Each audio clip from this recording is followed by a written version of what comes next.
Andrew Constance, in his first budget as Treasurer, has really delivered on the government's promise to use what has been 3 years of cuts and pain and spending restrictions to deliver on what it feels is one of its most significant obligations, and that is to protect the most vulnerable people in New South Wales. So one of the only big ticket items in this budget is a promise of $500 million, $500 million in new money to help the transition from out-of-home care to non-government organisations of children at risk of abuse. This is a very significant boost for that area, which has pretty much been neglected for quite a long time.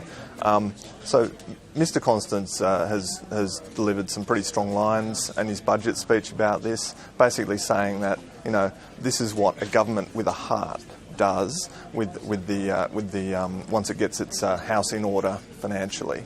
Elsewhere, this is a pre-election budget, of course. We have an election due in March next year, the first of the now Baird government's re-election tests. So, of course, there is some politics in this budget, and one hallmark of Treasurer Constance's speech has been the amount of political rhetoric, which is quite unusual.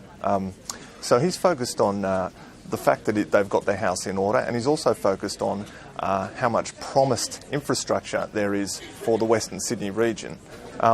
The other part of this budget that's notable is that there are no flashy, big spending initiatives in order to curry favour with the electorate, nor are there any harsh spending reductions or cuts or tax increases, which is what we've seen over the past 3 years from Mike Baird as Treasurer.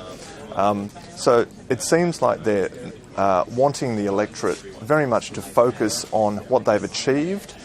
As they put it, they've managed to get expenses under control and better align expenses with revenue to get the state to a position where, as they like to say, we're no longer living beyond our means. So this is very much a trust-building budget in that sense. They're saying to us, look what we've achieved financially in the past 3 years. We've got the state back on track in a financial sense, so you can trust us to be able to fulfil our spending promises by re-electing us next year.